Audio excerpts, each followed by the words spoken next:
I'd like to talk to you about Josef Anton Hafliger, who was born of very humble origins in Lucerne. And after completing high school, he completed his pharmaceutical internship at the Luan Apotheke in Basel.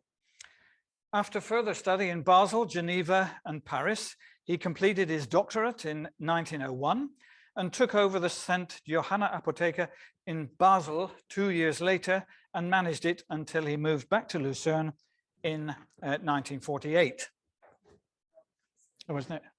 Okay, I'll just keep going and catch up with the slides in a minute. Well, the Professional Association of Basel Pharmacists elected this young pharmacist as its president as early as 1906, and he held office for 7 years. As a member of the Swiss Alpine Club, he was always drawn to his beloved mountains in the Valais region, and an active interest in the Catholic Church and its charitable ventures led him to becoming a member of the board of directors of the Roman Catholic community in Basel and a longtime president of the Association for the Construction and Operation of a Catholic Hospital there.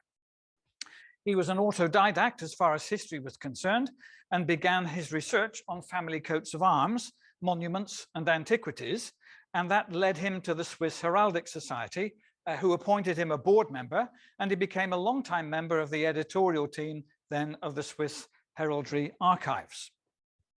When plans were proposed to found an association for the protection of Basel's art monuments, it was Hafliger who, with his organizational talent, helped put the voluntary Basel Monument Conservation Organization on a firm footing. He served as archivist and clerk from 1914 to 1948, and then finally for a 10-year stint as the president.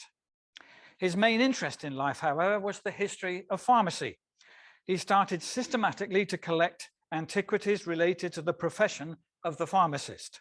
In 1924, he donated the collection to the University of Basel as a basis for the comprehensive pharmacy history museum that still exists there today. And he therefore continued to expand the collection. Thank you, Brian. In 1926, he completed his habilitation as a lecturer in Galenic pharmacy and the history of pharmacy at Basel University. And in 1932, he was appointed associate professor there.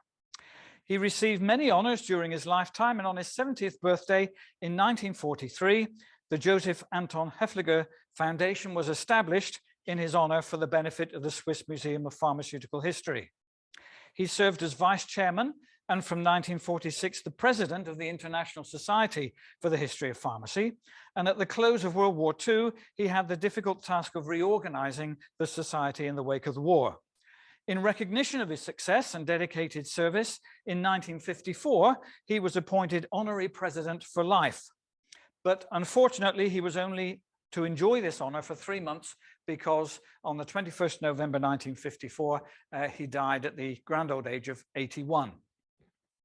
Well, the collection is housed in the Basel Pharmacy Museum, which is located in the so-called Haus zum Wodoensessel.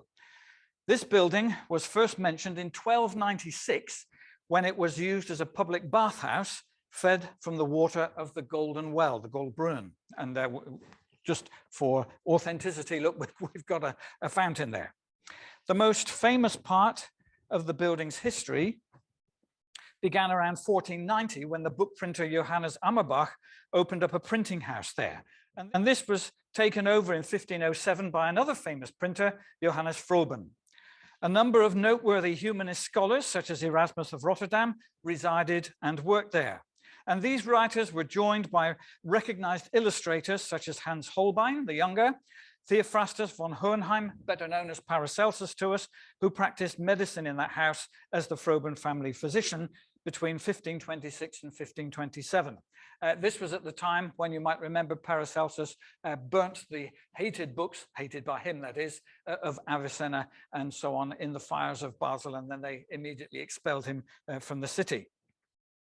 Subsequently, the house changed hands several times, and in 1814 it housed the first public school for girls in Basel, and then more than 80 years later it became the vocational school for women, and the university's first institute of pharmacy, established in 1817, opened its scientific collection to the public in 1925.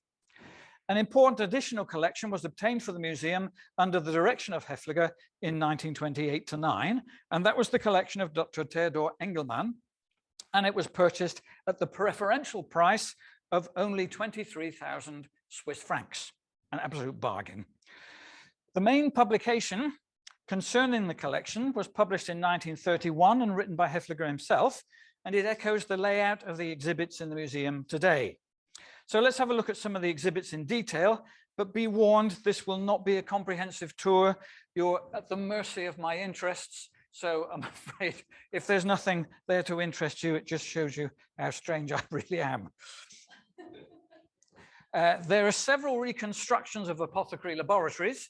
The one on the left is kitchen-like, but with the crocodile and the saw shark rostrum suspended from the ceiling, as in woodcuts of the museums of the 16th and 17th century scholars, like the Neapolitan apothecary Ferrante Imperato and the Copenhagen academic Olaus Worm. On the right, we've got a laboratory complete with distillation equipment, a still, cucurbit, and receiver. One lovely room contains a marvelous display of apothecary jars, accessible from every side. And this slide just gives a flavor of the displays, as does this one. So I thought we'd have a look at a few individual jars, although there are those amongst us who know a great deal more about these things than I do, so I'm prepared to bow to their superior expertise.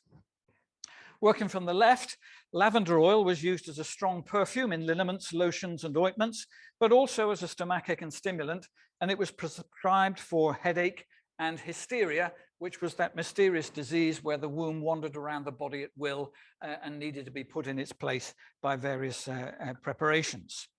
Spirit of earthworm, not often, you don't see that very much these days, thankfully. It was used as an anti-scorbutic. Now, how on earth they came up with the idea that earthworms would cure scurvy, I have no idea. But it was also used in the treatment of arthritis and nervous conditions. And then the next one along, Roman chamomile oil, was used as an antispasmodic and diaphoretic, as well as to treat menstrual cramps, asthma, and diarrhea. On the end, the rather more famous Dippel's oil or bone oil was produced by the destructive distillation of bones. It was a versatile material and it incorporated into liniments, tinctures, and other mixtures and used to treat worms, chorea, and tetanus. And it was also recognized as antispasmodic, diaphoretic, and an anodyne. Later use included as an insect repellent and limited use in the desert campaign of World War II as an element of chemical warfare. It was used to render drinking water completely undrinkable to the enemy. And the logic was that since it wasn't lethal, it was not seen as breaching the rules of the Geneva Convention. Well, depending on dose, on the left here, mustard could be used to settle the stomach or induce vomiting. Combined in a plaster or a synapism, it was used topically to treat inflammation and to improve dermal circulation. I remember as a young lad having mustard baths to improve my circulation when my mother thought that the football that I was doing was too strenuous. Hartshorn, the next one along, was an enormously popular ingredient that was added to innumerable mixtures, both as a powder and distilled to produce an oil. Choice or precious coral, the next one, was equally famous and used extensively to add cordial, that's strengthening, and hemostatic properties to various mixtures. Elixir vitae, which usually refers to elixir of aloes, although it does have other applications as well, is what we would essentially now call aloe vera. Topically, it was used as an anti-inflammatory and mildly antibacterial agent, sometimes suggested as giving relief from pain. Internally, it was taken to ease stomach and digestive conditions. Quillagia artemis, or mugwort bark, refers to Artemisia vulgaris, and it has an enormously long medicinal pedigree, of course, being used as an insect repellent. The Romans used to put sprigs of the plant in their sandals to prevent fatigue and cramp. And it's also been used to relieve sleepiness and as an anti-helminthic. Theorac, the last one on there, probably needs no comment at all for this audience. It was, of course, a highly complex concoction prepared under strict observational guidance as a celebrated anti-poison or alexipharmic material.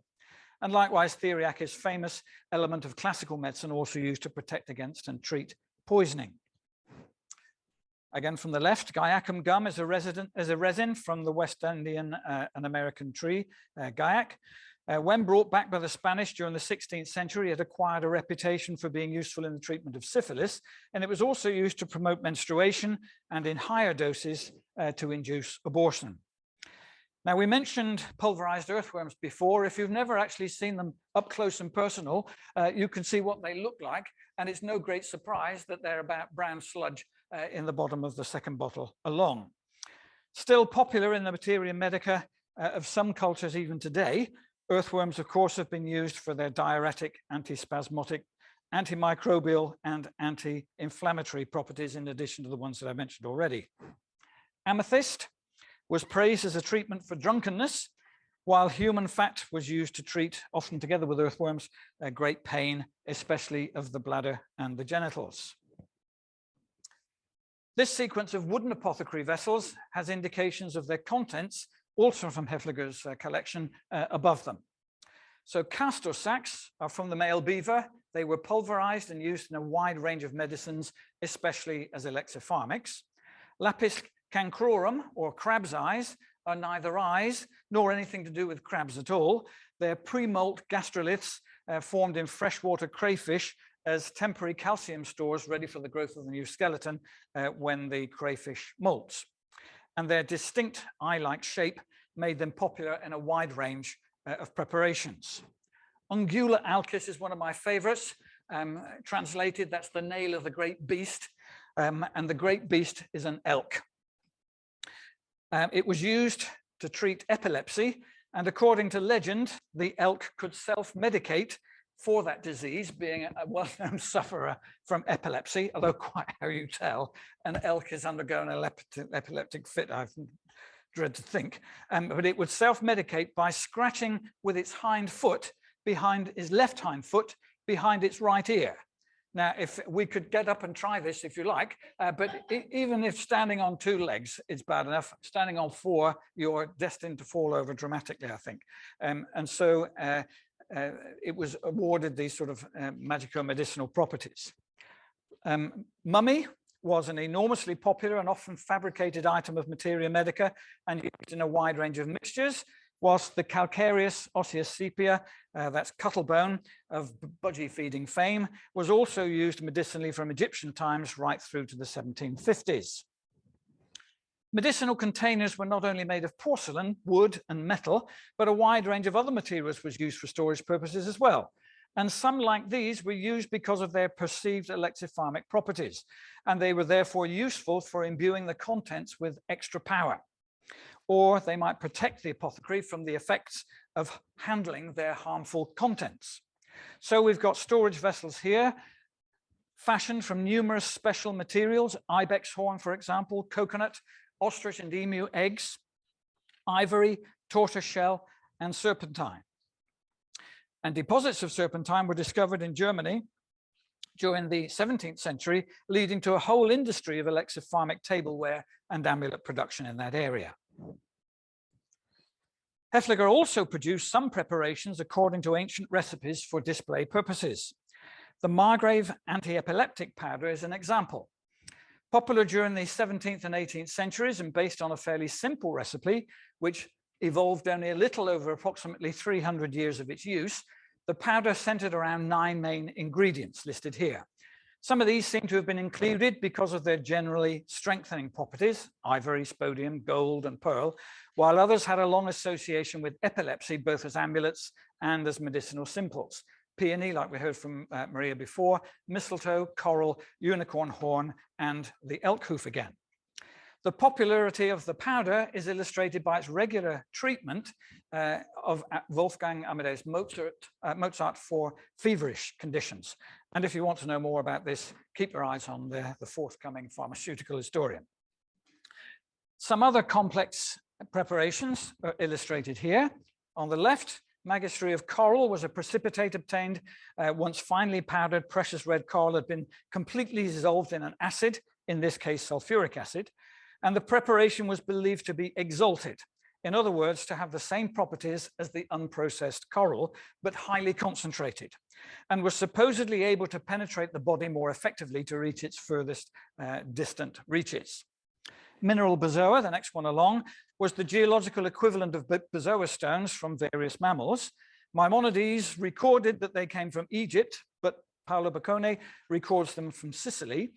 And in addition to being used against poisons, they were used in the treatment of smallpox, fever, and worms. And the name has also been given to an alchemical preparation where butter of antimony was dissolved in nitric acid, distilled until a white mass resulted, which was then calcined.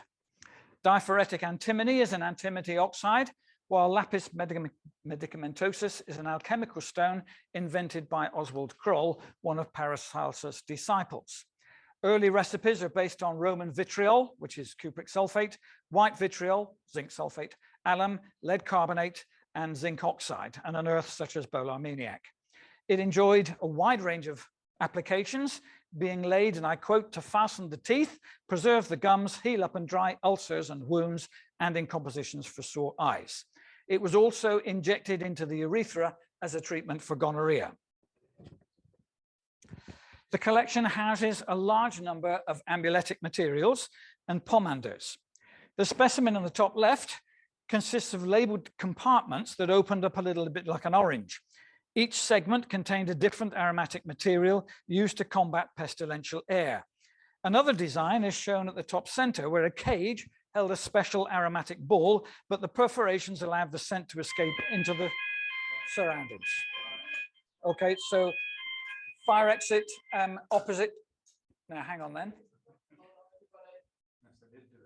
Yes, they did do a test. That's what it sounds like. It would be continuing if there was a problem, I think, don't you? I think we'll sit down. Yeah. Sorry, everybody. I'll add 10 minutes to my talk because of that interruption, if that's all right. Amongst the amulets, the discs on the far right were hung around the neck to protect against what the Germans called gift. That covered gout and a range of other diseases, including epilepsy and various convulsions, as well as rheumatism. And then flasks of Walpurgis oil, bottom left. Hang on, I've lost my place now, were obtained from the nuns in charge of the saint's tomb at Eichstätt.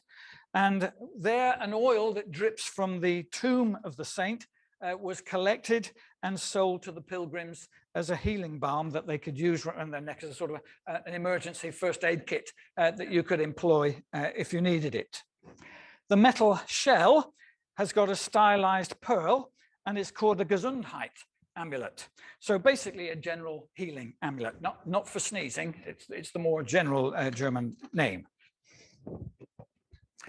Mole foot amulets, you should not be without one of those, or Schergabel, were worn to protect a lactating mother from pain in the breasts, and as well as protection against cramps because of the configuration of the fingers, and rheumatism, cancer, and the evil eye. Next one along, red coral amulets protected against hail and thunderstorms, and they warded off ghosts and evil spirits and protected against sorcery, the evil eye, and melancholy. So if that's not a reason to go out and purchase one immediately, I don't know what is. Wearing them was also supposed to purify the blood because of the red color. Os et corde cervi, the stag's heart bone, is a popular ingredient in a wide range of preparations from classical times onwards. The bone itself is a heterotopic bone. That means a bone that grows in tissues other than as part of the appendicular skeleton, in tendons and things like that. And this one grows in the tissues of the heart, is age-related in some larger mammals. The first mention of the bone is by Aristotle, and it was especially popular in preparations to treat heart problems, as you would imagine, but also in obstetrical and gynecological conditions, supposedly because the female deer could run at pace while pregnant without actually giving birth. So it showed her strength, both physically and her general fortitude. It was also used against plague and as an anti-poison agent. Now, the marvelously named Turboschneckendeckel over on the right-hand side, or operculum of turbinid gastropods, guaranteed blessing on a newborn child, and it was also worn to secure successful pregnancy after a number of miscarriages, or a trouble-free pregnancy and birth, together with a very rapid labor. Album Greecum, on the left, bottom left there, is the apothecarial name given to the phosphate-rich whitened feces of domestic dogs that had been relatively starved of meat and just given bones to eat. And the material was commonly used in gargles for various problems of the throat, including quinsy and other laryngeal problems. Vipertroche in the middle were usually prepared to add to theriac as one of the important ingredients. And traditionally, the head, tail, skin, and entrails were removed, and the remainder boiled in salt water and then mixed with breadcrumbs to form these round troche. Dried, they had a shelf life of a year. But William Salmon thought a better approach was to leave the innards intact, to dry the skinned vipers, pulverize them, add a gum as a binding agent, and then rather than using them in theriac, he suggested they were much better employed against a vast array of diseases, including plague, poisoning, scabs, itches, boils, morphew, erysipelas, scurf, leprosy, and elephantiasis. Loads and loads. Rings made of the hoof of the elk were worn to protect against epilepsy, and a wide range of teeth were employed amuletically to protect against supposedly life-threatening dangers of teething, and even as teething aids in the case of wolf teeth. Denzapre at the bottom were the teeth of wild boar, and they were used in preparations to treat various lung diseases, particularly pneumonia, as well as diseases of the throat. As you'll know from having read carefully my recent paper on stag steers in the Pharmaceutical Historian, we'll have a test later, these scrapings from the epicanthal grooves of the corner of the eye were added to a wide range of medicines. The stag beetle, top right, was a popular amulet and a source of early modern medicine in the Alpine and German areas.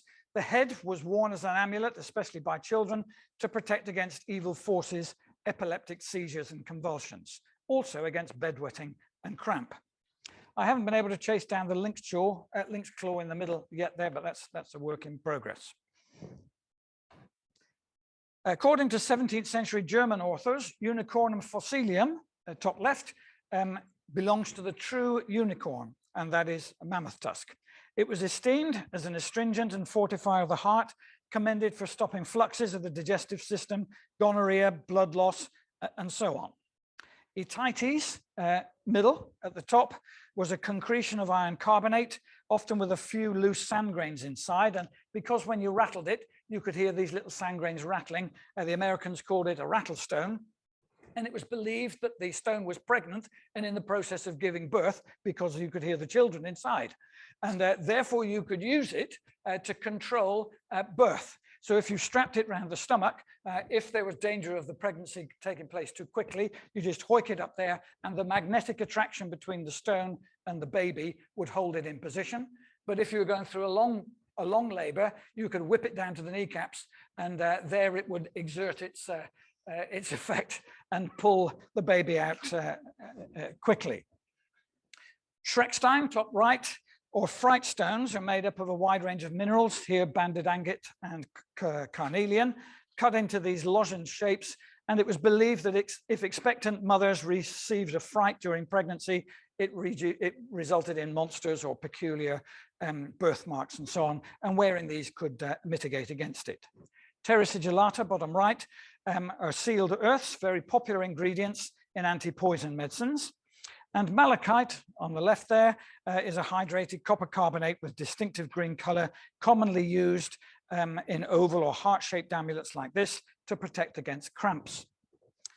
Further items of folk medicine jewelry include these, as indicated here, a cholera amulet at the top left there, a gicht ring against gicht, as we said, Freisketter, which I've talked to you about before on previous occasions, and Goa stones, which were synthetic stones produced in Goa at the end of the 17th century and imported through Lisbon. Quickly onto some plant materials. We've got the Rose of Jericho. Rose of Jericho is interesting because that will time how long it takes for you to give birth. It's a dried plant, a bit like a tumbleweed. And the idea, if you put it in a Petri dish of water, the amount of time it takes for the leaves to turn green and unfurl is an indication of how long labor will take. So you can keep an eye on the clock. Your Rose of Jericho by the side, and if things are going too quickly, quickly get your eagle stone and adjust accordingly. The horse chestnut supposedly protected against rheumatism. And we've got the Victoria onion, I think that's a marvelous name, the alpine leek, which heals injury. Just very quickly to finish, we've got various religious accoutrements there as well. Water from Lourdes, of course. Freishemden were these little specially produced frocks that were put underneath the pillows of children to protect them against epilepsy. The Nepomuk and Benedictus medals were worn for protection. Schmuckbildchen are very interesting. They're stamped with images of the Virgin Mary and some of the saints, and the idea was that you ate them. They were on a sort of a lightweight paper, so not many remain, as you can imagine, because they've all been used. But you would eat them if there was any danger of poison. And oh, I like this one, the Holy Length, the Hafliger Länge.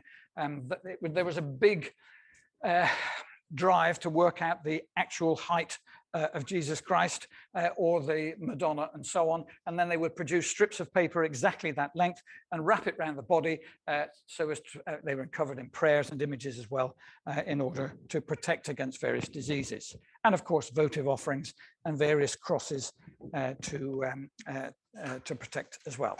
Sorry, we're in a bit of a rush at the end there. Thank you.